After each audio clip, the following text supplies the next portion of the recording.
abran la Biblia conmigo en el Evangelio de San Mateo. Evangelio de San Mateo, capítulo 17. Ubiquémonos en ese pasaje. Evangelio de San Mateo, capítulo 17, versículo 14 hasta el versículo 21. Cuando estén ahí me dicen amén y leemos toda la palabra. Amén. ¿Estamos ahí? Muy bien. San Mateo capítulo 17 verso 14 en adelante. Dice así la palabra del Señor. Escuchen conmigo. Cuando llegaron al gentío, vino a él un hombre que se arrodilló delante de él diciendo: Señor, ten misericordia de mi hijo, que es lunático y padece muchísimo, porque muchas veces cae en el fuego y muchas en el agua. Y lo he traído a tus discípulos, pero no lo han podido sanar. Respondiendo Jesús dijo: oh generación incrédula y perversa, ¿hasta cuándo he de estar con vosotros? ¿Hasta cuándo os he de soportar? Traédmelo acá. Y reprendió Jesús al demonio, el cual salió del muchacho, y éste quedó sano desde aquella hora. Viniendo entonces los discípulos a Jesús aparte, dijeron: ¿por qué nosotros no pudimos echarlo fuera? Jesús les dijo: por vuestra poca fe. Porque de cierto os digo que si tuvierais fe como un grano de mostaza, diréis a este monte: pásate de aquí allá, y se pasará, y nada os será imposible. Pero este género no sale sino con oración y ayuno. Amén. Levante su mano conmigo y diga: Padre Santo, la palabra de hoy es para mi vida y yo la recibo sabiendo que eres tú el que me hablas, en Cristo Jesús. Amén y amén. Muy bien, damas y caballeros, quiero compartir una enseñanza que he llamado creyentes de poca fe. Así se llama la enseñanza de esta noche. Se llama creyentes de poca fe. Mire el que está a su lado, dígale: ojo, que esta noche vamos a hablar de los creyentes de poca fe. Pero vamos, participe pues, se llama lúdico. Esta noche vamos a hablar de los creyentes de poca fe. Es que en la iglesia hay creyentes de mucha fe, pero también hay creyentes de poca fe. ¿Cuál es usted? No me responda. Yo quiero que usted me escuche los siguientes minutos y al final usted saca sus propias conclusiones. Pero el mensaje de hoy es este: creyentes de poca fe. Y permítanme comenzar de esta manera. Escuchen. Un hombre iba por un camino con unas mulas cargadas de café. De pronto, en el camino se encontró una gran piedra que estorbaba el paso, de tal manera que no podía pasar con sus mulas cargadas de café ni por la derecha ni por la izquierda. Tenía un tremendo problema para llegar al pueblo. Estando ahí, el hombre recuerda que en la iglesia le hablaron de tener fe como un granito de mostaza. Que tal es la capacidad de esa fe, que si se le dice a un monte: quítate y échate al mar, el monte obedecería. Así que él, recordando esta palabra, él se paró frente a la piedra, cerrando sus ojos, así apretándolos duro, porque entre más los apriete uno, como que más fe tiene, ¿cierto? Entonces, apretando los ojos, dijo: piedra, en el nombre de Jesús, quítate y échate a un lado para que pase con mis mulas. Hubo un silencio, pero luego abrió un ojo. Y al abrir el ojo, ¿qué creen ustedes que pasó? La piedra estaba ahí, no se corrió para ningún lado. Y apenas el hombre la vio, dijo: yo ya sabía que eso no iba a correr. escuchen, Santiago dice que el que le va a pedir algo al Señor, pida con fe, no dudando nada. Porque el que duda es semejante a la onda, otra versión traduce, a la ola del mar que va y se devuelve, que parece que logra mucho, pero mentiras, no alcanza nada, que parece que avanza, pero realmente retrocede. Así es la persona que no pide con fe, que desde que ora ya tiene la espinita de la incredulidad en su corazón. ¿Me siguen? ¿Sí o no? Ahora, en el pasaje que acabamos de leer, la Biblia dice que Jesús bajó del monte de la transfiguración, es decir, del monte donde Jesús cambió de forma y lo vieron Pedro, Juan y Jacobo. Allí estaba Jesús con esos 3 apóstoles. Cuando baja de ese monte, se encuentra allá abajo a los otros discípulos, apóstoles, oiga, intentando liberar a un muchacho lunático, a un muchacho que está enfermo, pero que es por una posesión demoníaca. Y los apóstoles están ahí, bregando, escuchen el término, bregando a sacar el demonio de ese muchacho. Y los apóstoles están inventándose de todo. Lo jalan de las manos, lo jalan de los pies, le quitan la camisa, vuelven a ponérsela, le preguntan un poco de cosas y el demonio no sale, no sale. Así que al ver la situación, el padre del muchacho corre de inmediato a los pies de Jesús y le dice: maestro, mi hijo es lunático y sufre mucho, porque muchas veces cae en el fuego y otras cae en el agua. Se lo he traído a tus discípulos y escuchen, tus discípulos no han sido capaces de liberar a mi muchacho. Al instante parece que Jesús se enoja. Este pasaje da la sensación de que al maestro le disgusta tal situación y dice: oh generación incrédula y perversa, ¿hasta cuándo voy a estar con ustedes? Es más, ¿hasta cuándo los he de soportar?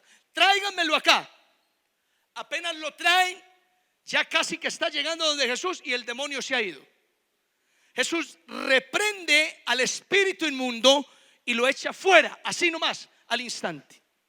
Se van para la casa y, mis amados, en la casa, con toda la inquietud, con toda la curiosidad, los apóstoles le preguntan a Jesús: maestro, ¿por qué nosotros no pudimos echar fuera este demonio? La respuesta de Jesús fue: por vuestra poca fe. Oiga, es curioso que Jesús no les dijo a ellos que no tenían fe. No, tenían fe, pero la fe que tenían era poca. Mira, el que está solo, dígale: la fe que tenían era poca. Poca fe.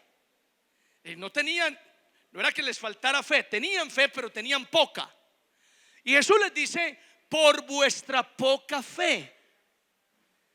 Oiga, y luego les dice: porque si tuvieran fe como un grano de mostaza. Paren ahí, un paréntesis. Jesús dice que el grano de mostaza es la semilla más pequeña. Yo me pregunto por un momento, si la fe de los apóstoles era poca y luego Jesús les dice: tengan al menos como un grano de mostaza, entonces ¿cómo era esa poca fe que tenían? Menos que un grano de mostaza. Ok, entonces dice: porque si tuvieran fe como un granito de mostaza, le dirán a aquel monte: pásate de aquí para allá, y les obedecería. Pero este género no sale sino con oración y ayuno. Este pasaje nos ilustra algunas verdades o algunas características de los creyentes de poca fe. Y yo quiero de inmediato compartir con ustedes esas verdades o esas características que tienen los creyentes de poca fe. Y le pido que le preste toda la atención a lo que sigue del mensaje, Y si tal vez usted se identifica con alguna de las características que voy a decir, con alguna de las verdades que voy a exponer, le tengo malas noticias. ¿Por qué, pastor? Porque entonces usted es un creyente de poca fe. Digan conmigo, ay, ay, ay. Muy bien. Número uno, vamos a empezar así. Número uno, según este pasaje, los creyentes de poca fe no tienen autoridad espiritual. Oiga, eso nos enseña este pasaje. Los creyentes de poca fe no tienen autoridad espiritual. Los mismos discípulos preguntaron: ¿por qué no pudimos echar fuera al demonio? ¿Por qué no tuvimos la capacidad, la autoridad para liberar a ese muchacho? Y Jesús le responde: por vuestra poca fe. Es claro en este pasaje que los creyentes de poca fe, mis amados, no tienen autoridad espiritual. Y eso lo podemos notar en la palabra. De hecho, cité al principio Santiago capítulo 1. El que le hace falta sabiduría o cualquier otra cosa, pídala al Señor, pero pida con fe, no dudando nada, porque el que duda es semejante a la onda del mar. Es decir, la falta de fe no nos permite tener en el mundo espiritual autoridad, o si quieres entenderlo, poder, ni para pedir milagros, ni para orar por sanidades, y mucho menos para echar fuera un demonio. Oiga, es que yo me imagino a los discípulos lidiando con ese muchacho allá, deshidratados. Oiga, esa escena me parece familiar. Deshidratados, echando fuera al demonio. Vete, fuera. Y el demonio: aquí me quedo. ¿Cómo te llamas? ¿Quién te envió? Todas las preguntas. Hay un protocolo de preguntas que todos los predicadores, pastores, líderes tienen para hablar con el demonio. ¿De dónde vienes? Y un poco de preguntas y se vuelve un conversatorio, una tertulia, y el demonio queda ahí todo amañado. Y los discípulos, los creyentes, deshidratados ahí: fuera, fuera.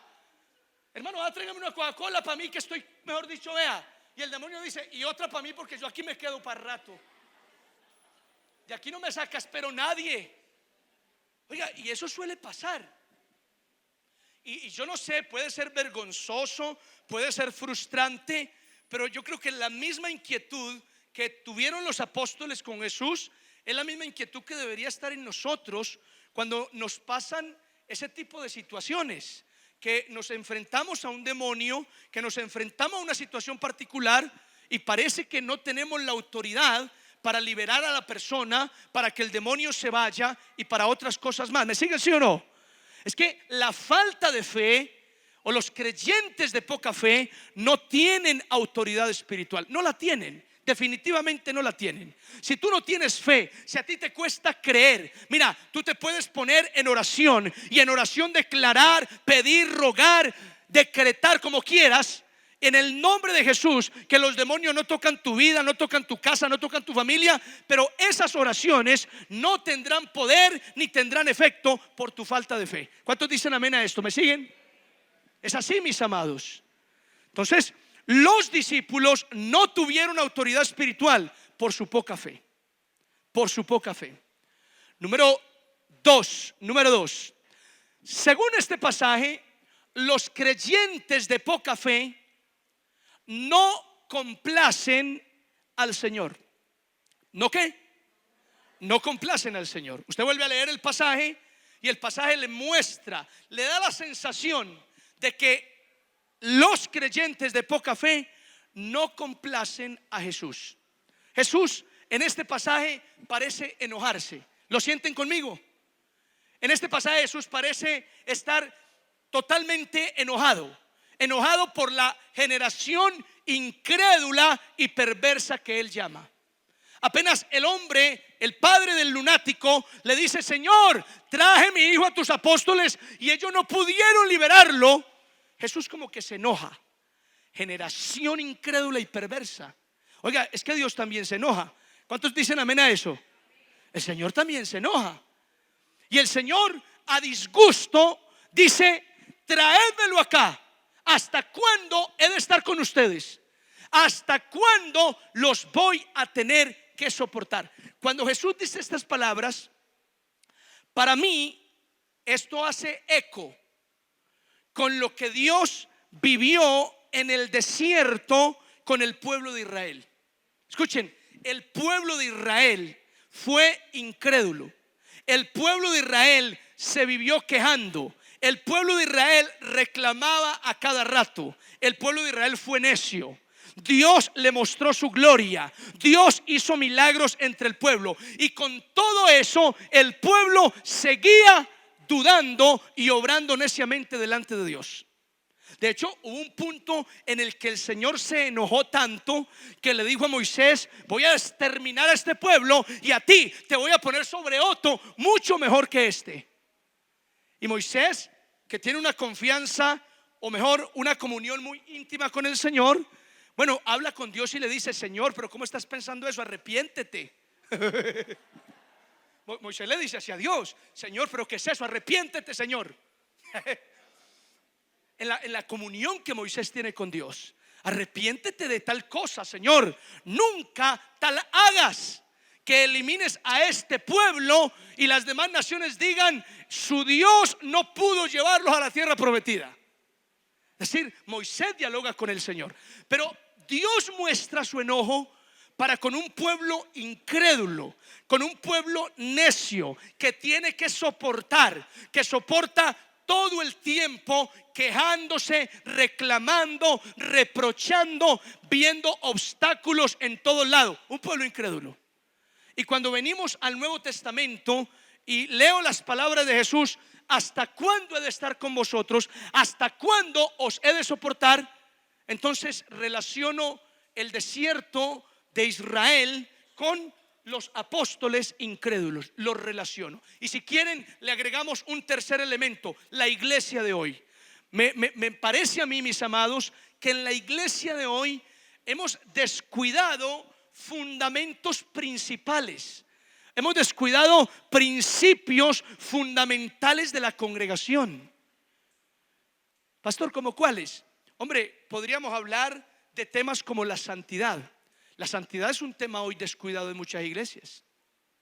Podríamos hablar de temas como la oración. La oración es un tema hoy que ha menguado dentro de la congregación. Pero agreguémosle el otro tema: la fe. La fe es otro tema que parece que se nos volvió paisaje, que se nos volvió parte de un protocolo de la iglesia y la estamos dejando a un lado.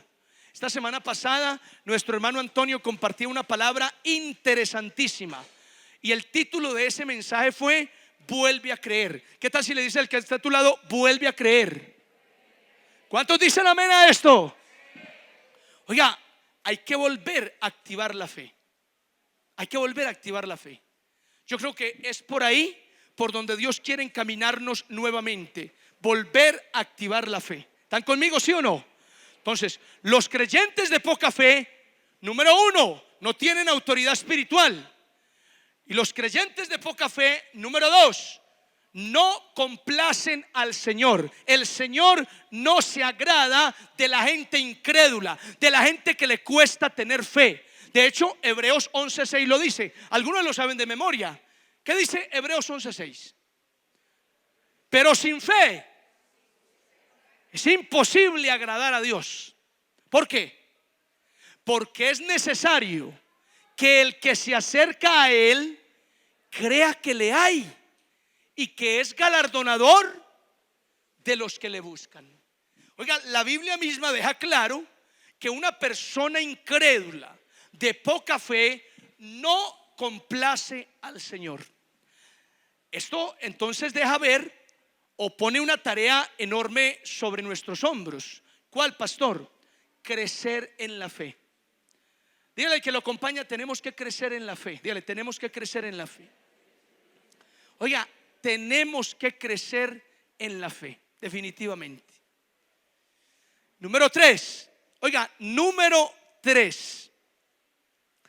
Este pasaje nos enseña que los creyentes de poca fe no pueden vivir en lo sobrenatural. No pueden vivir en lo sobrenatural. Jesús les dijo: si ustedes tuvieran fe como un grano de mostaza, le dirán a ese monte: quítate y échate al mar. Paren ahí un momentico. Decirle a un monte que se quite y se eche al mar es algo natural. Eso no es natural. De hecho, donde eso realmente pasa, qué miedo. ¿Y sabes por qué? Porque eso es sobrenatural. No es común que tú veas el filo de la cuchilla pasarse para el Brasil y el cerro del Brasil pasarse para bizcocho. Eso no es natural. Que algo así pase es algo sobrenatural. Es decir, lo que el Señor nos está mostrando es que cuando tú tienes fe como un grano de mostaza, tú entras a vivir en lo sobrenatural. Pero cuando eres un creyente de poca fe, no puedes ver lo sobrenatural. No lo puedes ver. Estas son las verdades que nos enseña este pasaje, y yo quiero que tú las tengas presentes conmigo. Vamos de nuevo. Los creyentes de poca fe, según este pasaje, no tienen autoridad espiritual. Los discípulos no pudieron echar fuera un demonio. Los creyentes de poca fe, según este pasaje, no complacen al Señor. Jesús mostró su enojo, su disgusto con los mismos discípulos. Y los creyentes de poca fe no pueden vivir en lo sobrenatural, porque lo sobrenatural requiere fe, al menos como un grano de mostaza. ¿Cuántos dicen amén a esto? Mis amados, he querido compartir esta palabra, una palabra que en algún momento también manejé, porque yo siento en mi corazón, en el análisis, en la meditación que yo hago de la iglesia, que yo hago de lo que el Señor quiere hablarnos, de cómo Dios quiere dirigirnos, porque yo creo que esta palabra la necesitamos en la congregación.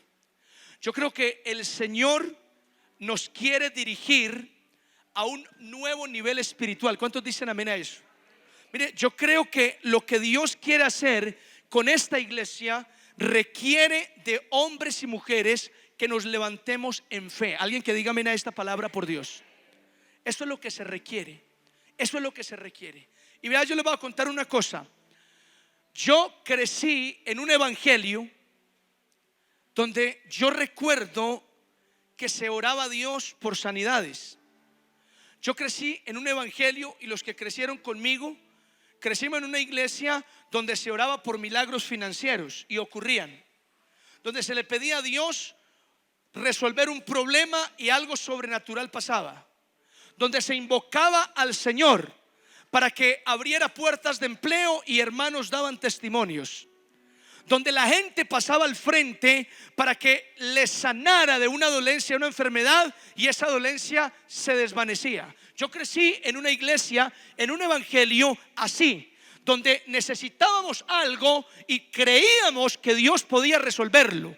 Y yo no sé por qué, mis amados, pero yo creo que esto es general. Muchos cristianos hoy, por alguna razón, hemos anestesiado esa fe con la cual nos acercábamos a Dios para pedirle incluso cualquier cosa y ver la mano de Dios obrando. ¿Cuántos me siguen? Díganme amén, ¿sí o no? Es decir, yo creo que la iglesia, y no solo esta, sino en general, se ha enfriado en la manifestación del poder del Señor, en la manifestación del Espíritu Santo haciendo milagros, haciendo una obra entre nosotros.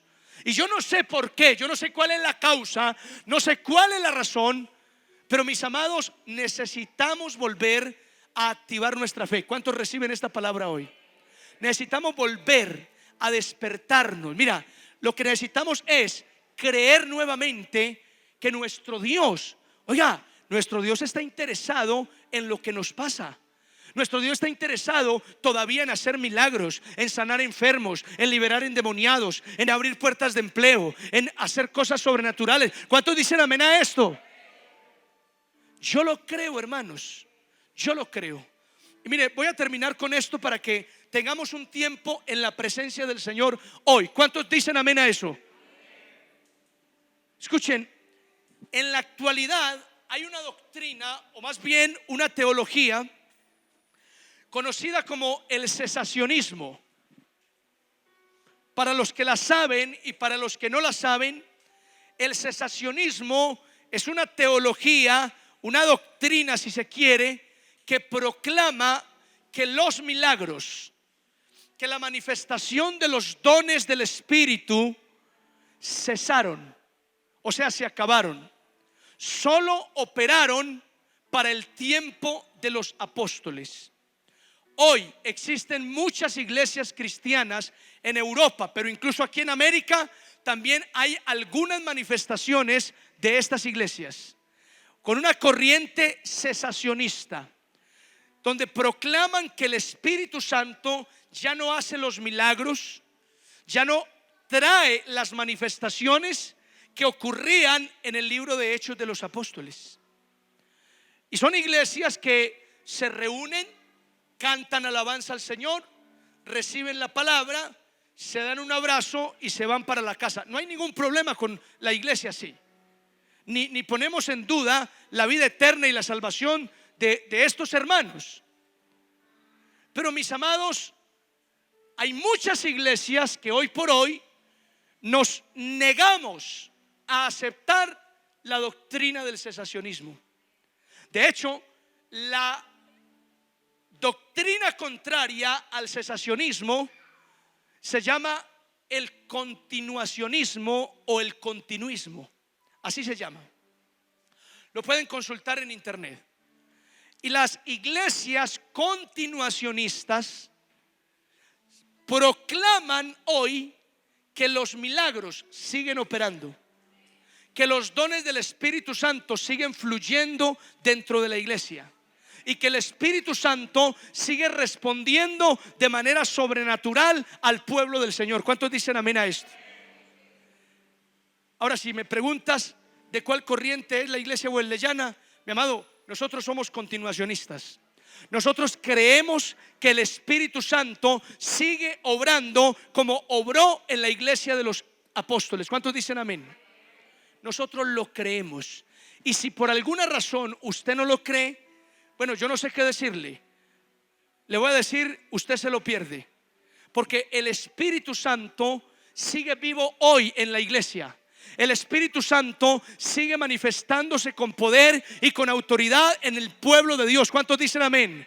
El Espíritu Santo sigue obrando milagros, activando dones, fluyendo en las personas, manifestando su voluntad, dirigiendo a los hijos de Dios. Alguien que diga amén a esto. Eso sigue ocurriendo hoy en la iglesia. Y cuando yo leo este pasaje, pues yo entiendo que para Jesús los creyentes de poca fe nunca tendrán autoridad espiritual para reprender demonios o para imponer las manos sobre los enfermos. Nunca tendrán esa autoridad espiritual. Los creyentes de poca fe jamás van a complacer al Señor. Jamás lo van a complacer. Porque Dios no se agrada de eso. Dios no se agrada de la incredulidad. No se agrada de la duda. No se agrada ni se complace en eso. Y los creyentes de poca fe no van a poder disfrutar de las cosas sobrenaturales, porque su falta de fe no le permite entrar, si se quiere, a esa dimensión. Y yo te pregunto esta noche, ¿tú quieres ser así? ¿Tú quieres ser un creyente de poca fe? ¿O por el contrario, tú quieres echar mano de esta palabra y aumentar tu fe al menos como un granito de mostaza? ¿Cuántos dicen amén? ¿Qué tal si te pones de pie? Ponte de pie, por favor, un momento.